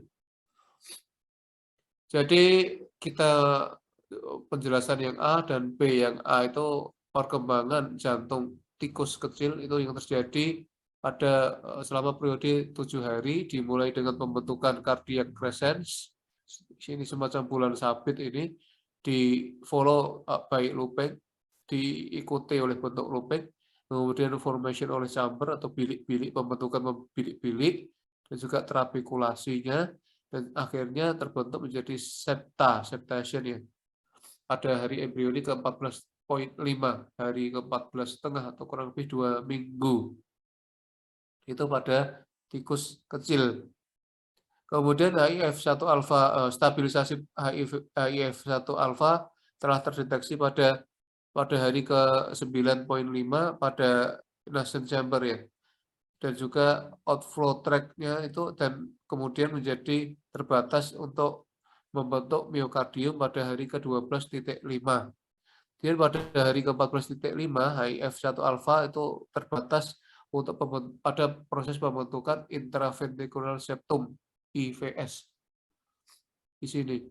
Kemudian yang B, target-target yang memungkinkan dan fungsi dari HIF1 selama proses embryogenesis jantung.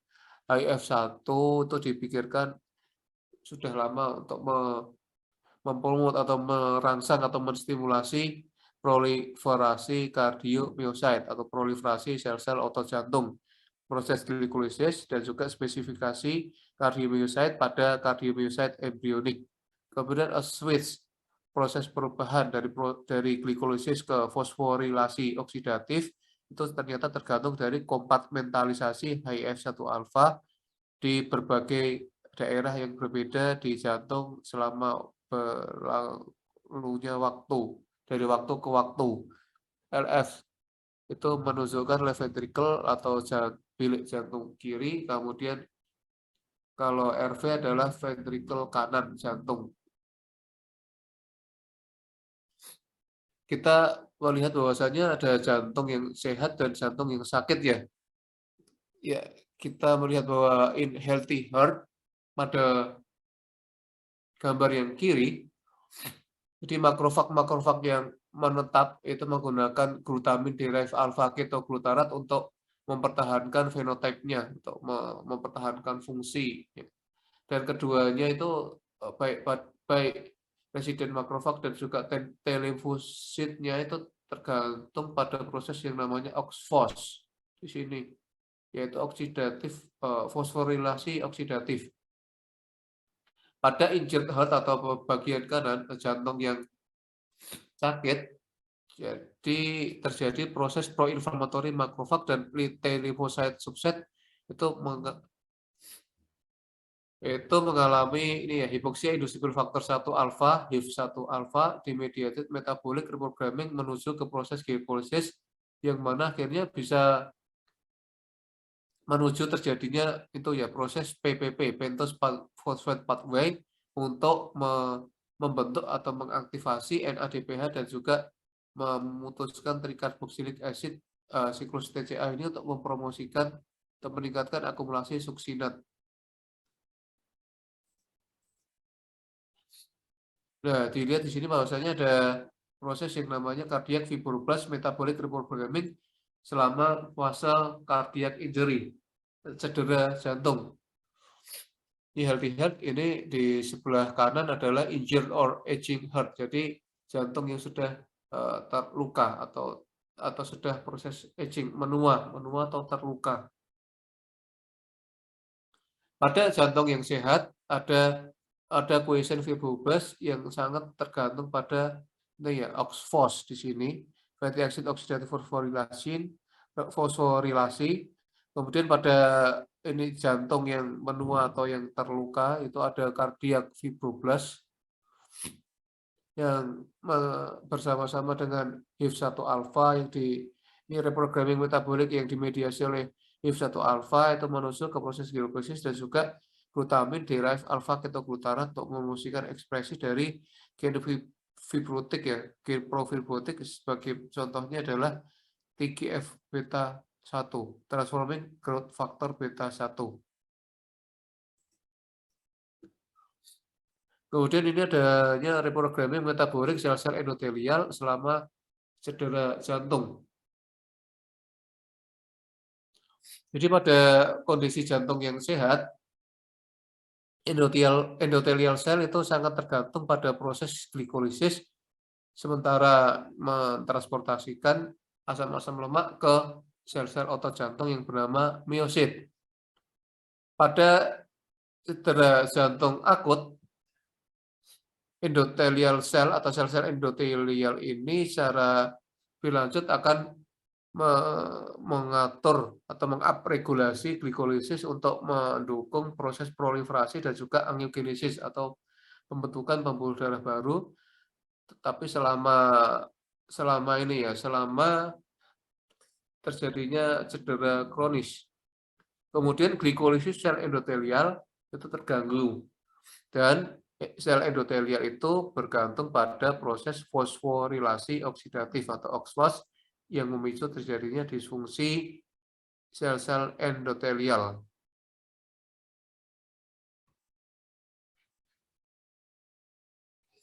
Nah, di sini tadi kalau saya menyebutkan ada GLUT4.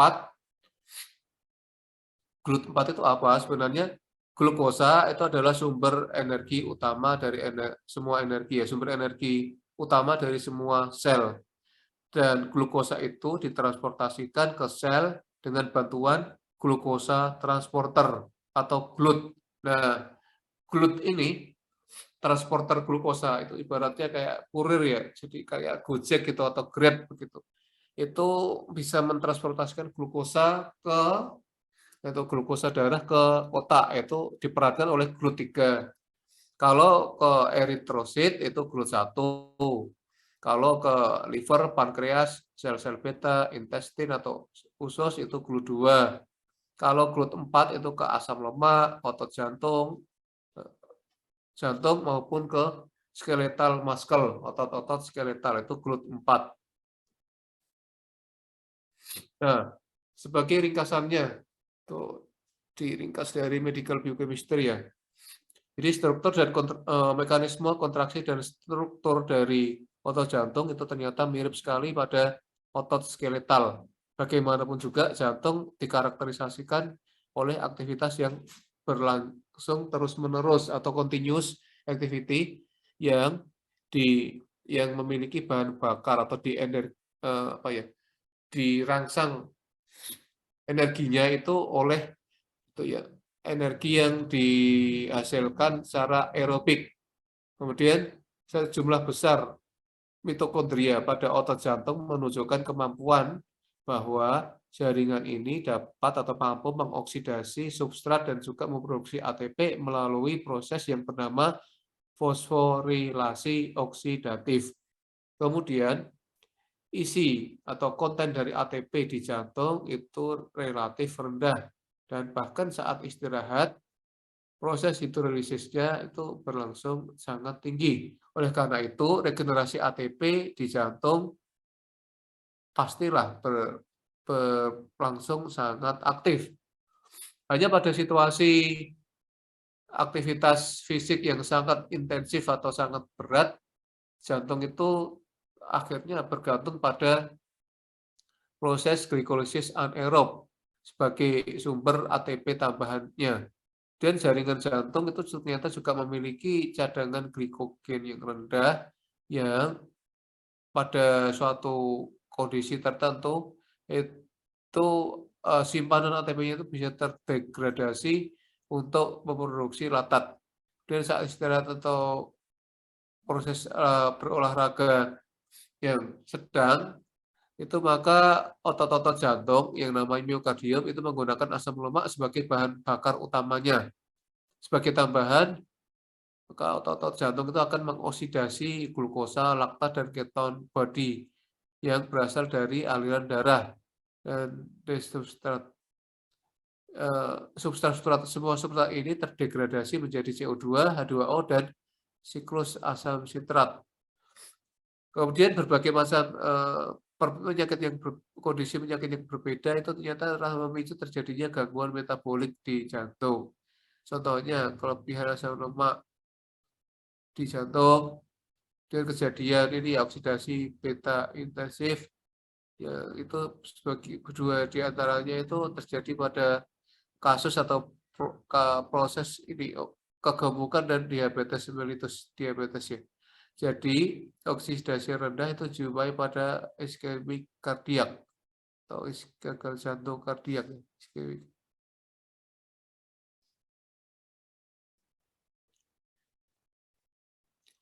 Glukosa akan memasuki sel-sel miokard, terutama melalui GLUT4 transporter, di mana insersinya atau proses masuknya atau melalui plasma membran plasma itu distimulasi oleh insulin. Ketika proses berolahraga atau olahraga itu meningkat, maka aktivitas jantung dan juga konsumsi oksigen itu juga meningkat. As previously mentioned. Jadi sebagaimana sudah disebutkan sebelumnya, hal ini akan membolehkan itu ya untuk oksigen yang lebih tinggi itu akan sebagai sumber energi yang cukup, efisiensi energi. Kemudian pada proses aerobik itu maka konsumsi glukosa di jantung itu memerlukan sistem shuttle operasi untuk mentransfer ini ya, untuk mentransfer pengurangan atau penurunan ekuivalen dari sarkoplasma menuju mitokondria. Di jantung, shuttle aspartat malat juga sangat aktif di berbagai macam sistem. Glutamat itu sangat diperlukan untuk operasi dan glutamat ini dibentuk oleh transaminasi dengan ketoglutarate, suatu intermedia dari asam siklus ya, asam sitrat. Siklus asam sitrat. Kemudian metabolisme asam amino itu ternyata berlangsung lebih hebat atau lebih aktif di jantung daripada di otot skeletal. Hal itu juga higher activity. Hal itu juga merupakan aktivitas yang lebih tinggi dari sintesis protein dan metode dan continuous molecular work.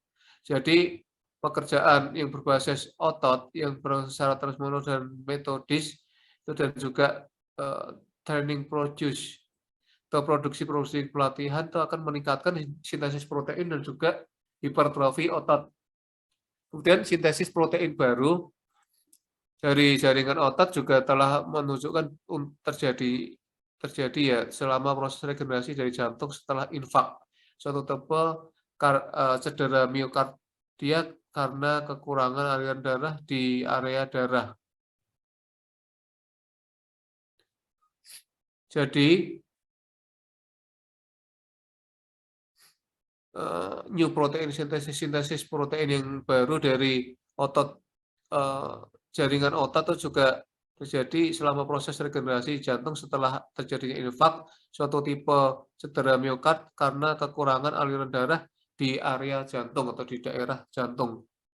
Dan the complete blockage, jadi hambatan lengkap atau terbesar dari pembuluh darah sistem korona secara cepat dapat irreversible damage, dapat menuju ke terbentuknya kerusakan yang tidak dapat dipulihkan lagi atau irreversible dan juga kematian atau nekrosis dari jaringan jantung yang diperfusi dengan artikel ini.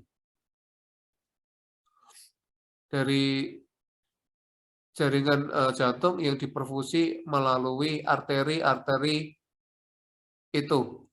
Hal ini dikarenakan adanya ketergantungan yang tinggi dari jantung pada metabolisme aerobik yang tidak bertoleransi, yang tidak menoleransi ketiadaan oksigen. Jadi kalau tidak ada oksigen, maka tidak berlangsung metabolisme aerobik. Ya, mungkin begitu. Dan teman-teman nanti silahkan mengerjakan tugas ya. Ada tugas individu, nanti tugasnya tuh dikumpulkan dalam bentuk Word dan PDF, di-emailkan, dan ada cover, ada nama lengkap, name, nomor induk mahasiswa, email resmi, dan nomor WA aktif, nanti untuk menghubungi kalau ada kekurangan atau ada kesalahan, dan ada nama institusi dan logo resmi institusi. Jadi tugasnya adalah teman-teman nanti diminta untuk menuliskan esai, boleh review, boleh opini atau resume, saintifik atau ilmiah, minimal 2000 kata. Jadi 2000 kata itu nanti ada perhitungannya di bagian Microsoft Word ya. Dan itu tidak termasuk referensi. Temanya bisa sekitar biokimia atau imunologi atau kedokteran molekuler. Masalah judulnya bebas. Jadi minimal 2000 kata. Sebentar saya beri contoh dahulu. Untuk 2000 kata. Contoh ini teman-teman di sini tertulis di sini kan 2036 words, berarti ini sudah masuk dan itu yang dihitung ya, ini dihitung seperti ini. Ini contohnya. Jadi tanpa referensi, karena kalau teman-teman nanti menghitung misalnya ada tulisan referensi itu pasti lebih panjang sekali nanti referensi, misalnya diberi referensi apa satu apa begitu. Itu jadi tanpa referensi itu kurang lebih 2000 dan dihitungnya nanti di sini 2000 words. Begitu, ini contoh artikel. Nanti teman-teman boleh dalam bahasa Inggris, boleh dalam bahasa Indonesia. Jadi hurufnya jangan lupa Times New Roman 12 font size-nya, kemudian 1,5 paragraf. Untuk referensi nanti memakai itu ya, reference manager, boleh Mendeley, boleh EndNote. Atau nanti teman-teman boleh pakai Zotero juga. Dengan Vancouver style dan referensinya 5 tahun terakhir diutamakan jurnal internasional dan bukan memakai referensi buku atau e-book. Untuk Vancouver style, nanti teman-teman bisa lihat ini ya, sebentar. Tapi dok, tidak terlihat tadi contohnya dok.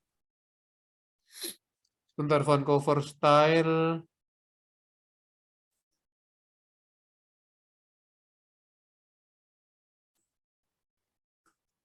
Tapi dok, tidak terlihat tadi contohnya dok. Oh iya, Vancouver style.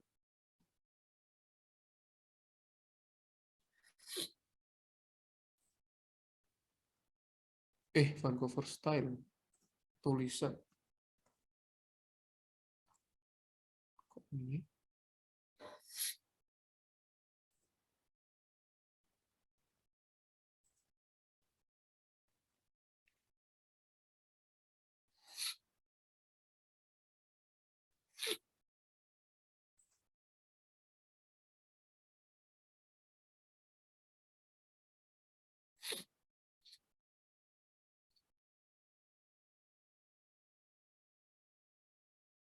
Ini ya teman-teman, jadi Vancouver style atau sistem Vancouver, sistem penomoran umumnya digunakan dalam disiplin medis dan farmasi ya.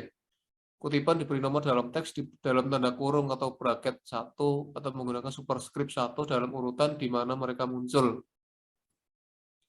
Jadi contoh daftar pustaka dengan Vancouver itu seperti ini, bakso es Irawan manajemen masa modern misalnya. Tapi Jadi dok, menggunakan huruf ya Vancouver. Ya, ada yang ditanyakan? tapi dok, tidak terlihat tadi contohnya dok, sama yang baru-baru tadi kita bicarakan tapi. Oh, nggak terlihat ya. Sebentar.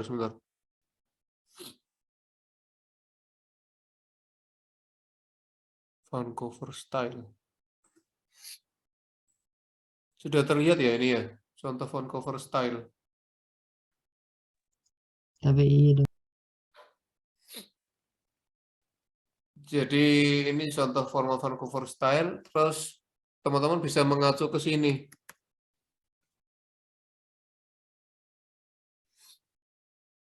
Ini contoh pakai Vancouver style itu seperti ini, teman-teman bisa di-download.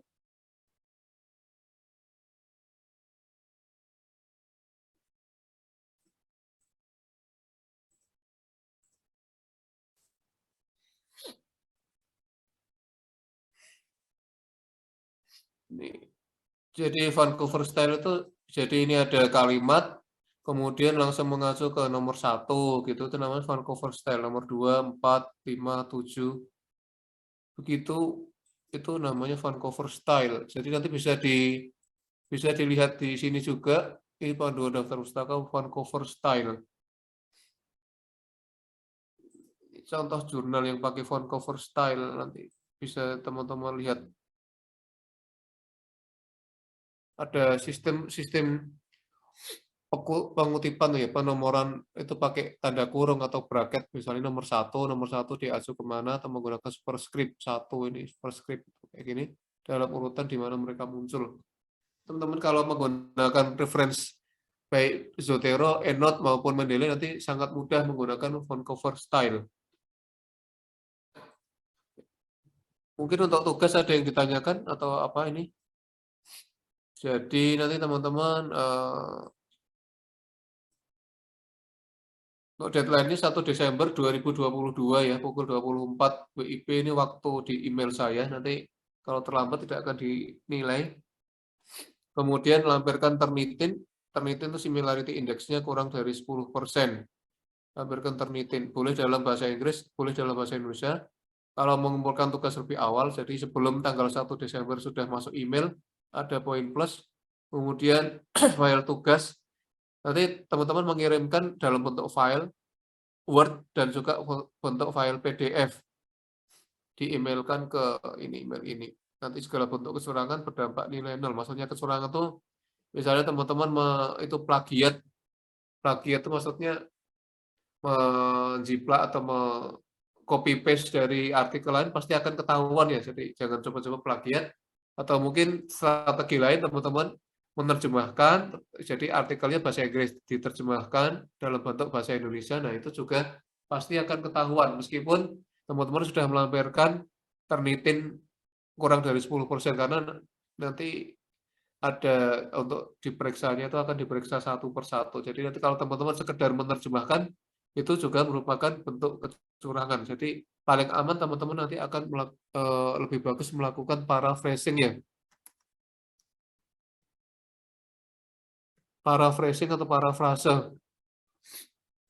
Sebentar saya beri contoh untuk paraphrasing.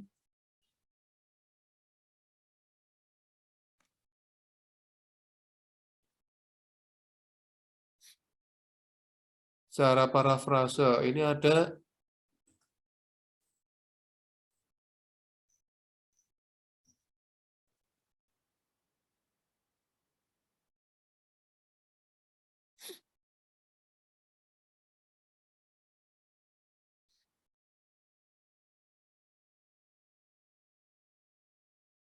ini teman-teman, teks aslinya misalnya, karena perspektif unik mereka, orang Amerika tidak begitu takut pada globalisasi daripada orang lain, dan sebagai konsekuensinya mereka kurang memikirkannya daripada orang lain.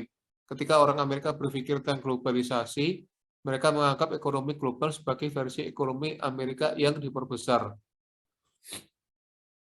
Sumbernya dari Thoreau 1993, ini teks aslinya. Kalau dinamakan plagiat itu kalau teman-teman menulis seperti ini, menurut Lester Thoreau 1993, orang Amerika lebih takut terhadap globalisasi daripada orang-orang dari negara lain, dan akibatnya menghabiskan lebih sedikit waktu untuk memikirkannya. Memang orang